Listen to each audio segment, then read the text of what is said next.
Bismillahirrahmanirrahim. Assalamualaikum warahmatullahi wabarakatuh. Bismillah, innal hamdalillah nahmaduhu wa nasta'inuhu wa nastaghfiruh wa na'udzu billahi min syururi anfusina wa sayyiati a'malina may yahdihillahu fala mudilla lahu wa may yudlil fala hadiyalah. Asyhadu an la ilaha illallah wa asyhadu anna Muhammadan abduhu wa rasuluh. Allahumma fassalli wa sallim ala sayyidina Muhammad wa ala alihi wa sahbihi ajma'in. Rabbi israh li sadri wa yassir li amri wahlul 'uqdatam min lisani yafqahu qawli, amma ba'd. Qala Allah Ta'ala fi kitabil karim wa huwa asdaqul qailin. A'udzu billahi samil alim minasyaitonir rajim. Bismillahirrahmanirrahim. Ya ayyuhalladzina amanu taqullaha haqqa tuqatih wa la tamutunna illa wa antum muslimun. Shadaqallahul azim wa sadaqa rasuluhul karim wa nahnu ala dzalika minasyahidin walhamdulillahi rabbil alamin. Bapak Ibu hadirin jamaah pengajian Sabtu pagi yang dimuliakan Allah Subhanahu wa taala. Alhamdulillah wa syukrulillah la ni'matillah. Pagi hari ini dalam keadaan sehat wal afiat zahiran wa batinan. Amin ya rabbal alamin. Mudah-mudahan sehat kita bisa mengantarkan untuk ibadah dekat kepada Allah sehingga kita digolongkan min jumlatis syakirin, termasuk orang-orang yang ahli syukur kepada Allah. Amin ya rabbal alamin. Kita lanjutkan kajian hadis kitab Bulughul Maram, sudah sampai kepada hadis yang ke-277. Di pembahasan pertemuan kemarin kita bahas tentang suratul Fatihah dan bismillah. Ada riwayat yang mengatakan Nabi memelankan bacaan basmalahnya. Ada riwayat yang dari Abi Hurairah mengatakan, dan juga termasuk Abi Hurairah sendiri, beliau ketika sholat itu mengeraskan bacaan basmalahnya.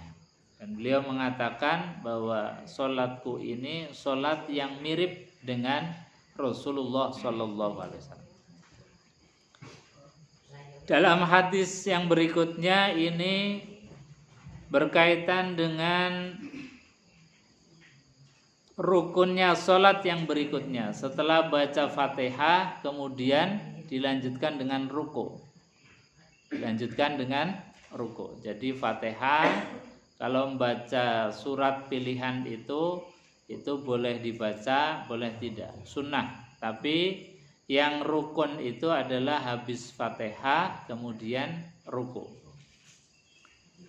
Diriwayatkan dari Ibnu Abbas radhiyallahu anhuma, qala Rasulullah sallallahu alaihi wasallam, ala wa inni nuhitu an aqra'al Qur'an raki'an aw sajidan fa ammar ruku fa'azzimu fihi rabbi wa amma sujud fajtahidu fid du'a faqaminun ayyus tajabalakum, rawahu Muslim. Dalam hadis ini disampaikan bahwasanya qala Rasulullah sallallahu alaihi wasallam bersabda, beliau mengatakan ala wa inni nuhitu. Rasulullah sallallahu alaihi wasallam mengatakan ketahuilah bahwasanya inni nuhitu, saya melarang an aqra'al Qur'an, yaitu membaca Al-Qur'anul Karim raki'an aw sajidan, dalam keadaan ruku maupun dalam keadaan sujud. Jadi kalau ruku, kalau sujud itu jangan baca Al-Qur'an. Jadi kalau misalnya Fatihahnya belum rampung, itu jangan kemudian dilanjutkan di bawah ruku, nggak boleh. Meskipun kita Fatihahnya belum selesai, Jangan dilanjutkan sudah imamnya ruku Allahu Akbar, kita ikut ruku sambil melanjutkan bacaan Fatihah. Nah, jadi Fatihah ya sudah selesai, dapatnya 1 ayat ya 1 ayat, 2 ayat ya 2 ayat. Selebihnya kurangnya dari surat Fatihah tadi sudah domanun, sudah ditanggung oleh imam. Jadi jangan dilanjutkan. Soalnya apa? Nabi bersabda, inni nuhitu an aqra'al Qur'an raki'an aw sajidan. Saya melarang untuk membaca Al-Qur'an dalam keadaan ruku atau sujud. Nah, ruku itu bagaimana? Fa'ammar ruku fa'azzimu fihi rabbi. Adapun ketika kita ruku, maka fa'azzimu, perbanyaklah kita mengagungkan Allah Subhanahu wa taala, memuji-muji Allah, mengagungkan asma Allah Subhanahu wa taala. Tidak ada kata lain, tidak ada kalimat lain kecuali kalimat pujian kepada Allah. Biasanya kita baca apa, Bu? Kalau kita ruku, Allahu Akbar, Subhana Rabbiyal Azimi wa bihamdi, Subhana Rabbiyal Azimi wa bihamdi, Subhana Rabbiyal Azimi wa bihamdi. Itu semuanya pujian pengagungan terhadap Allah. Subhana Rabbiyal Azim, di Maha Suci Allah. Rabbiyal Azim, Rabbi Tuhan Al-Azim, zat yang maha agung. Wa bihamdi, dan dengan pujian kepada Allah Subhanahu wa taala. Jadi saat-saat ruku itu saat-saat memuji. Wa amma sujud, adapun ketika kita sujud, kata baginda Rasulullah, fajtahidu fid du'a, maka bersungguh-sungguhlah di dalam berdoa. Makanya kita di dalam sujud itu setelah kita juga mengagungkan, memuji Allah, kalau sujud kita mengucapkan Subhana Rabbiyal A'la wa bihamdi, Subhana Rabbiyal A'la wa bihamdi, Subhana Rabbiyal A'la wa bihamdi. Kemudian fajtahidu fid du'a, bersungguh-sungguhlah di dalam kita berdoa. Jadi proposalnya kita kepada Allah itu pertama muji dulu, mengagungkan Allah, baru setelah itu kita minta. Itu etikanya. Kenapa doa ketika sujud itu dimohonkan untuk diperbanyak? Nabi memerintahkan untuk bersungguh-sungguh di dalam berdoa. Karena posisi sujud itu kita dalam posisi terdekat dengan Allah. Posisi kita dalam kehambaan yang sempurna, dalam ta'abudi, dalam penghambaan, menghamba kepada Allah dengan totalitas paling sempurna. Karena apa? Kepala kita yang biasa kita agung-agungkan, kepala kita yang biasanya dipegang orang saja marah, itu kita letakkan sejajar dengan posisi kaki. Itu artinya posisi menjadi abdun, menjadi hamba yang paling sempurna. Maka ketika kita dalam posisi hamba yang paling sempurna, itulah posisi yang paling dekat dengan Allah. Bukan berarti kemudian Allah itu adanya di lantai, enggak. Jadi posisi dekat maksudnya adalah posisi ketika kita sedang merendahkan diri di hadapan Sang Pencipta. Ketika kita memposisikan diri sebagai abdun, dan posisi hamba yang paling sempurna adalah ketika kita meletakkan kepala sejajar dengan kaki. Makanya di saat itulah kita aksiru bid-du'a fajtahidu bid-du'a. Jadi memperbanyak doa, kemudian bersungguh-sungguh di dalam berdoa. Kemudian di dalam riwayat yang lain, idza raka'a ahadukum falyaqul salasa marrat. Ketika salah seorang di antara kalian itu ruku, falyaqul, maka ucapkanlah doa salasa marrat 3 kali. Yaitu subhana rabbiyal azimi wa bihamdi wa dzalika adna. Ini yang paling pendek. Ada banyak doa-doa ruku maupun doa sujud yang diajarkan oleh baginda Rasulullah sallallahu alaihi wasallam.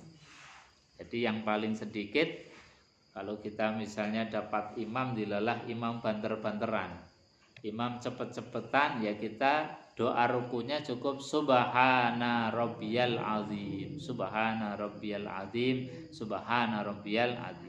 Atau lengkapnya subhana rabbiyal azimi wa bihamdi, subhana rabbiyal azimi wa bihamdi. Tapi kalau misalnya kita kok lagi balapan karena memang imamnya dapat imam yang ekspres, ya kita doanya dipotong, doanya kita ekspres juga. Dan ini yang diajarkan Nabi sallallahu alaihi wasallam, subhana rabbiyal azim, subhana rabbiyal azim, subhana rabbiyal azim. Ini cukup. Wa an Aisyah radhiyallahu anha, diriwayatkan dari Aisyah ummul mukminin, istri Rasulullah sallallahu alaihi wasallam. Kana Nabi sallallahu alaihi wasallam yaqul fi ruku'ihi wa sujudihi, subhanallah subhanakallahumma rabbana wa bihamdika allahumma ighfirli, muttafaqun alaih. Ini juga doa yang diajarkan, dan Nabi SAW itu berdoa juga dengan doa ini. Ini riwayat dari Aisyah. Apa doanya? Ketika Nabi SAW itu ruku wa sujud, jadi doa ruku dan doa sujud ini sama dalam hadis ini. Yaitu apa? Subhanakallahumma rabbana wa bihamdika allahumma ighfirli. Hafal Bu? Belum hafal? Kita baca bersama aja. Nah, kita baca subhanakallahumma rabbana wa bihamdika allahumma ighfirli, subhanakallahumma rabbana wa bihamdika allahumma ighfirli, subhanakallahumma wa bihamdika allahumma ighfirli. Ini diantara doa-doa ruku. Jadi banyak yang diajarkan oleh Rasulullah.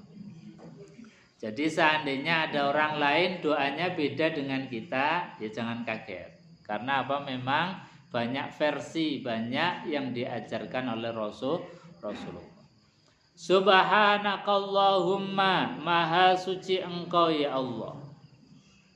Allahumma, duhai Allah, Rabbana, wahai pangeran atau Tuhan kami. Wa bihamdika, dan kepada wa bihamdika, dan dengan memuji engkau.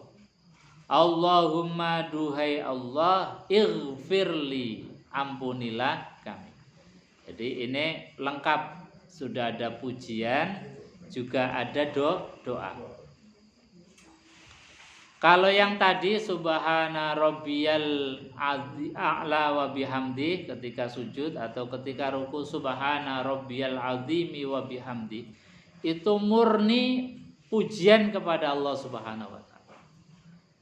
Mengapa kemudian guru-guru kita ketika kita diajarkan waktu kecil itu diajarkannya subhana rabbiyal azimi wa bihamdi. Kemudian sujud subhana rabbiyal a'la wa bihamdi. Karena itu isinya murni pujian, mengagungkan kepada Allah Subhanahu wa taala. Enggak ada proposal kepentingan kita. Kalau hadis ini ada proposal kepentingan kita, yaitu apa? Allahumma ighfirli, ya Allah ampunilah. Meskipun itu boleh, Tapi para ulama dulu lebih memilih yang tadi, yang isinya hanya muji-muji Allah Subhanahu wa taala. Seperti ketika membaca doa iftitah. Doa iftitah itu ya guru kita sering mengajarkan kabira walhamdulillahi katsira wa subhanallahi bukratan wa asila. Dibandingkan dengan Allahumma ba'id baini. Karena yang kabira walhamdulillahi katsira itu isinya muji saja. Dari awal sampai akhir itu pujian saja. Enggak ada yang isinya doa. Beda dengan Allahumma ba'id baini wa baina khotoyaya. Itu sudah doanya kita, permohonan kita. Ya ini tinggal pilih kita saja. Ya, mantapnya apa? Atau mau doa-doanya juga boleh. Jadi Al-Imam An-Nawawi di dalam kitab Al-Azkar beliau membolehkan, menganggap baik dan bahkan sunnah kalau kita membaca semua doa ul iftitah. Nah, ya misalnya kita pas sholat sendiri bisa, atau pas sholat dilala dapat imam yang panjang, sukanya bacaannya panjang. Daripada nunggu imam kita baca doa iftitah yang banyak, nggak apa-apa. Ini. Jadi sirriyahnya doa subhana rabbiyal azimi wa bihamdi dan doa subhana rabbiyal a'la wa bihamdi itu karena di dalamnya hanya memuji Allah Subhanahu wa taala. Nah, kalau yang hadis ini ya ada pujian, ya ada doa kita. Artinya apa? Ya sudah lengkap seimbang. Ada haknya Allah, ada haknya kita. Sebagaimana kita membaca surat Fatihah itu juga ada haknya Allah, ada haknya kita. Kata Allah di dalam hadis qudsi, aku membagi di dalam suratul Fatihah separuh bagianku, separuh bagian hambaku. Jadi ini sudah 50-50. Jadi separuh untuk Allah, separuh untuk kita. Untuk Allah itu apa? Iyyaka na'budu wa iyyaka nasta'in. Iyyaka na'budu itu haknya Allah, hanya kepada Engkau lah wahai Allah aku menyembah. Haknya kita apa? Wa iyyaka nasta'in. Itu juga haknya Allah dan kepadamu kami memohon pertolongan. Kita kemudian minta tolong ihdinas siratal mustaqim siratal ladzina an'amta 'alaihim ghairil maghdubi 'alaihim waladdallin. Amin. Itu separuh hak Allah, separuh hak kita. Nah, sama dengan hadis ini. Hadis ini juga separuh haknya Allah, separuh haknya kita. Haknya Allah apa? Subhanakallahumma rabbana wa bihamdik. Jadi kita muji kepada Allah, maha suci Allah, maha engkau segala puji bagi Allah. Kita memuji-muji Allah, mengagungkan Allah. Haknya kita apa? Allahumma ghfirli. Ya Allah, ampunilah aku. Nah, ini haknya kita.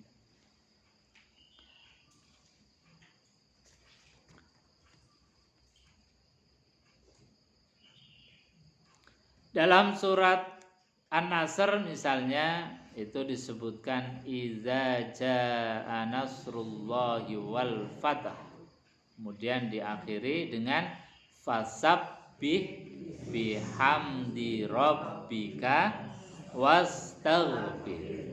Nah, ini diantara dalil tentang doa ketika kita ruku. Jadi kata Allah Subhanahu wa taala, ketika pertolongan Allah Subhanahu wa taala sudah datang, yaitu kita diberikan kemerdekaan. Alhamdulillah kita juga negara kita merdeka. Maka apa yang diminta oleh Allah ketika kita sudah merdeka, kita dalam keadaan aman, tidak kurang suatu apapun, Allah hanya minta fasabbih bihamdi rabbik. Jadi bertasbihlah, jangan menyekutukan Allah. Sucikanlah Allah dari segala macam bentuk-bentuk kesyirikan. Wa bihamdik, kemudian Bersyukurlah kepada Allah, pujilah Allah Subhanahu wa taala. Jangan sampai kemudian dikasih rizki malah gremeng, rasanya kurang terus. Ya namanya kurang, nggak ada orang yang nggak pernah kurang, mesti kurang terus. Dikasih gunung emas 1 mintanya 2, dikasih 2 mintanya 3. Jadi kalau yang namanya manusia pasti kurang terus. Makanya Allah ingatkan, alhaakumut takasur hatta zurtumul maqabir. Alhaakum, melalaikan kalian. Jadi senantiasa kita itu sering dipalingkan, dilalaikan, dininabobokan. At-takasur, dengan nikmat yang banyak. Jadi tadi dikasih gunung emas 1 ya masih kurang, pengennya 2. Dikasih 2 pengennya 4, dikasih 4 pengennya 6 dan lain sebagainya. Kurang terus. Ini manusia. Hatta zurtumul maqabir, sampai dimasukkan ke dalam liang lahat kuburan baru berhenti. Makanya sebelum kita dipaksa untuk berhenti dari bermegah-megahan, maka kita harus menahan diri. Dengan cara apa? Senantiasa bersyukur kepada Allah, baik dalam keadaan apapun tetap alhamdulillah.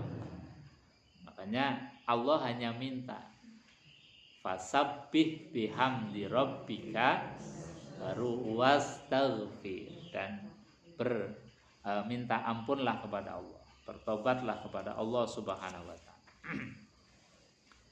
Jamaah yang dimuliakan Allah Subhanahu wa taala, kemudian hadis yang berikutnya, wa an Nabi Hurairah radhiyallahu anhu qala, diriwayatkan dari Abu Hurairah radhiyallahu an qala kana Rasulullah sallallahu alaihi wasallam idza qama ila shalah yukabbiru hina yaqumu thumma yukabbiru hina yarka'u thumma yaqul sami'allahu liman hamidahin hina yarfa'u sulbahu minar ruku' thumma yaqul wa huwa qa'imun rabbana walakal hamdu thumma yukabbiru hina yahwi sajidan summa yukabbiru hina yarfa'u ra'sahu summa yukabbiru hina yasjudu summa yukabbiru hina yarfa' summa yaf'alu dzalika fi sholati kulluha. Ini Nabi SAW disampaikan oleh Abu Hurairah bahwasanya Rasulullah SAW idza qama ila shalah, ketika beliau berdiri untuk melaksanakan sholat, yukabbiru, maka beliau awali dengan bertakbir. Seperti keterangan yang kemarin sudah disampaikan, takbirnya Rasulullah sallallahu alaihi wasallam dengan mengangkat kedua tangan. Ini sejajar dengan pundak atau sejajar dengan kedua telinga. Dengan membeberkan telapak tangan, tidak terlalu dibuka jarinya, juga tidak genggam, jadi dibuka. Ini takbirnya Rasulullah berbarengan dengan kalimat takbir Allahu Akbar. Hina yaqumu summa yukabbiru hina yarka'u. Kemudian beliau juga bertakbir ketika mau ruku. Jadi ketika mau ruku juga takbir Allahu Akbar, kemudian ruku. Tsumma yaqul sami'allahu liman hamidah. Kemudian ketika berdiri atau i'tidal, berdiri dari ruku, beliau mengucapkan sami'allahu liman hamidah. Mudah-mudahan Allah mendengar liman hamidah, bagi orang yang memuji Allah Subhanahu wa taala. Jadi kita tadi sudah banyak muji, dari takbir Allahu Akbar kabiro, kemudian rukuk juga kita memuji subhana rabbiyal azimi. Maka harapannya sami Allah, mudah-mudahan Allah mendengar. Ini bukan berarti Allah tidak mendengar, tapi maksudnya bahwasanya ketika kita itu memuji Allah Subhanahu wa taala, pujiannya itu diperhatikan oleh Allah Subhanahu wa taala. pujiannya itu kemudian direspon oleh Allah. Jadi maksudnya sami Allahu liman hamidah, mudah-mudahan Allah memuji orang yang mendengar orang yang memuji. Maksudnya bukan Allah enggak mendengar. Seperti kita, misalnya kita pengajian kan sama-sama semuanya mendengar, tapi enggak semuanya memperhatikan, enggak semuanya memberikan respon terhadap apa yang disampaikan. Ya dengar, atau misalnya anak kita misalnya minta, ya kadang-kadang kita dengar, tapi tidak direspon, tidak diperhatikan secara serius. Nah, ini maknanya. Jadi maksudnya sami Allah, mudah-mudahan Allah betul-betul memperhatikan dan merespon terhadap pujian kita. Jadi pujian kita tidak sia-sia. Karena apa? Karena direspon oleh Allah. Jadi kalimat sami Allahu liman hamidah itu saja sudah doa. Mudah-mudahan pujian kita dari awal tadi sudah memuji Allahu Akbar kabira walhamdulillahi katsira. Jangan-jangan diabaikan oleh Allah. Diabaikan saja. Karena apa? Karena dianggapnya kita mungkin enggak serius. Karena mungkin dianggapnya kita itu berangkat menuju Allah, datang kepada Allah dengan cara-cara yang Allah enggak sukai. Mungkin karena makanan kita itu haram, ada makanan yang kita makan yang haram, yang hasil kezoliman, sehingga Allah enggak merespon. Meskipun itu memuji, tapi Allah enggak menganggap. Nah, makanya kemudian ketika kita sami Allahu liman hamidah, ya Allah mudah-mudahan pujianku tadi dari awal sampai sekarang itu direspon oleh Engkau. Nah, ini makanya harus ada rasa tadi, rasa kesadaran bahwasanya keinginan kita untuk didengar oleh Allah. Sebab kalau kita dari awal sudah muji-muji, ternyata Allah nggak nganggep pujian kita, kan ya sia-sia. Nah, dicuekin oleh Allah. Jadi kalau ada orang kemudian ngomong dicuekin kan ya, kita loro hati. Ya sama, kita itu sudah tawajuh datang kepada Allah, sudah muji-muji, ternyata Allah nyuekin saja. Nah, makanya sami Allahu liman hamidah. Itu sebetulnya kalimat itu dahsyat.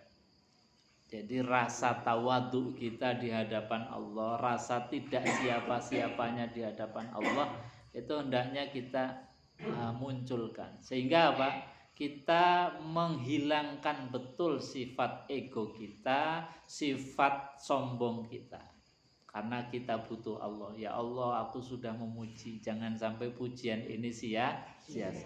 Maka sami Allahu liman hamidah.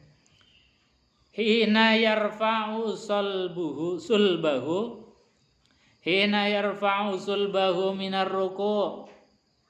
Jadi ketika mengangkat sulbi itu kerangka kita. Jadi tulang rusuk kita angkat dari ruku', kemudian i'tidal, itu mengucapkan sami Allahu liman hamidah. Summa yaqulu wa huwa qaimun. Ketika sudah berdiri kemudian mengucapkan Rabbana lakal hamd. Rabbana lakal hamd. Jadi masih muji lagi kepada Allah. Jadi sami Allahu liman hamidah. Rabbana lakal hamdu mil'us samawati wa mil'ul ardi wa mil'u ma syi'ta min syai'im ba'du. Itu masih muji-muji terus. Masih muji Allah. Rabbana lakal hamdu. Rabbana, duhai Tuhan kami, walaka, dan milikmu dan untukmu, alhamdu, segala pujian. Ya Allah, tidak ada kelayakan bagiku untuk mendapatkan pujian. Mungkin sebelum sholat kita dipuji orang, mungkin sebelum sholat kita mendapatkan penghargaan, Mungkin sebelum sholat kita mendapatkan apresiasi, itu enggak ada apa-apanya ya Allah. Apresiasi pujian itu adalah hanya milik Allah Subhanahu wa ta'ala. Maka kita kembalikan dalam sholat. Misalnya kita pas sebelum sholat dikasih pujian, kok kita merasa memiliki pujian. Misalnya, ibu kok kudungnya apik mentong, kok nggak sempat mengucapkan alhamdulillah, itu berarti kita masih mengambil haknya Allah. Makanya dicuekin. Alhamdulillahnya untung kita diberikan syariat sholat tadi, yang setiap saat kita mengembalikan hak-haknya Allah. Makanya ketika kita puji, kita dipuji oleh siapapun, jangan lupa mengucapkan alhamdulillah, karena itu bukan haknya kita. Karena pujian itu kan, kalau dalam kajian tafsir dulu kita sudah sampaikan, pujian itu ada 4. Jadi ada hamdu qadim li qadimin. Pujiannya Allah kepada Allah. Kadang Allah memuji dirinya sendiri. Ada hamdu qadim li hadisin. Ada Allah kadang memuji hamba. Allah memuji Rasulullah, Allah memuji makhluk yang lain. Ini namanya pujian Allah terhadap makhluk. Ada hamdu hadis li qadimin. Ada pujiannya makhluk kepada Allah. Kita memuji Allah, alhamdulillah, subhanallah, itu pujian kita kepada Allah. Ada pujian namanya hamdu hadis li hadisin. Pujiannya makhluk kepada makhluk. Kita memuji orang lain, suami memuji istri, istri memuji suami, orang tua memuji anak, itu namanya hamdu hadis li hadisin. Pujian makhluk kepada makhluk. Maka semua pujian itu sebetulnya alhamdulillah. Segala puji milik Allah. Maka ketika kita itu dalam keadaan dipuji, tidak boleh merasa memiliki. Harus dikembalikan kepada zat yang memiliki pujian, yaitu Allah Subhanahu wa ta'ala. Makanya kita tadi ketika kita bangkit dari ruku, yaitu i'tidal, kita muji terus kepada Allah. Rabbana lakal hamd. Bahkan pujiannya luar biasa. Mil'us samawati wa mil'ul ardi. Ya Allah, pujiannya yaitu pujian yang memenuhi langit dan memenuhi bumi. Coba. Jadi kita mohon kepada Allah itu supaya pujian kita pujian yang full, pujian yang sempurna, pujian yang meliputi baik langit maupun bumi. Tidak ada relung tempat, tidak ada satu tempat pun yang tidak diisi dengan pujian Allah Subhanahu wa ta'ala. Makanya tadi kita memuji Allah itu supaya alam semesta ini tidak ada ruang, tidak ada waktu kecuali di situ ada pujian kepada Allah. Itu doa ketika kita i'tidal. Sami Allahu liman hamidah. Rabbana lakal hamdu mil'us samawati wa mil'ul ardi wa mil'u ma syi'ta. Masih kurang. Yang meliputi apapun. Wa mil'u ma syi'ta min syai'in ba'du. Apapun ya Allah, semuanya tidak ada ruang, tidak ada waktu kecuali di situ ada pujiannya Allah Subhanahu. Makanya di antara sunnahnya itu ketika kita sholat itu menempati tempat yang beda-beda. Misalnya kita sholat maghrib di tempat ini, kemudian kita mau sholat sunnah itu geser. Makanya kata Nabi itu kan haknya sholat wajib itu di masjid, haknya sholat sunnah itu di rumah. Supaya apa? Supaya banyak tempat yang tempat itu dijadikan sebagai tempat memuji Allah. Hanya ketika kita misalnya ada saudara-saudara kita, teman-teman kita yang hijrah, yang pergi bekerja misalnya di negeri yang ateis. Apakah di Korea, apakah di Cina, apakah di Jepang. Itu sebetulnya sirriyahnya kata para ulama adalah dalam rangka tadi mil'us samawati wa mil'ul ardi, supaya pujian kepada Allah itu menggenapi seluruh penjuru bumi. Jadi seluruh penjuru bumi meskipun di negara ateis itu kalau ada pujian kepada Allah itu kan luar biasa. Jadi ada tanah tempat yang nggak biasa untuk ruku dan sujud. Kemudian kita datangi, kita sholat di sana untuk ruku dan sujud. Itu artinya sudah kita memenuhi standar tadi. Mil'us samawati wa mil'ul ardi wa mil'u ma syi'ta min syai'im ba'du. Ini doa ketika kita i'tidal. Sami Allahu liman hamidah. Summa yukabbiru hina yahwi sajidan. Kemudian Nabi bertakbir lagi ketika mau sujud. Summa yukabbiru hina yarfa'u ra'sahu. Kemudian Nabi juga bertakbir ketika bangkit dari sujud. Bangkit dari sujud itu juga takbir. Allahu Akbar. Summa yukabbiru hina yasjudu. Kemudian takbir lagi ketika mau sujud. Summa yukabbiru hina yarfa'u. Ketika mau bangkit lagi Nabi juga bertakbir. Summa yaf'alu dzalika fis shalat kulliha. Dan Nabi bertakbir di semua sholat semuanya. Jadi sholat apapun itu Nabi di dalam intiqal perubahan gerak dari berdiri, ruku, kemudian i'tidal, sujud, duduk, sujud lagi, kemudian bangkit lagi, semuanya dengan takbir. Kecuali bangkit dari i'tidal, Nabi mengucapkan Sami Allahu liman hamidah. Bapak Ibu hadirin jamaah yang dimuliakan Allah Subhanahu wa taala. Ini yang untuk cara sholat yang diajarkan oleh Rasulullah Sallallahu Alaihi Wasallam.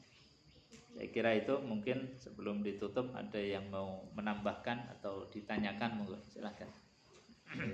Ji, monggo. Assalamualaikum warahmatullahi wabarakatuh. Waalaikumsalam warahmatullahi wabarakatuh.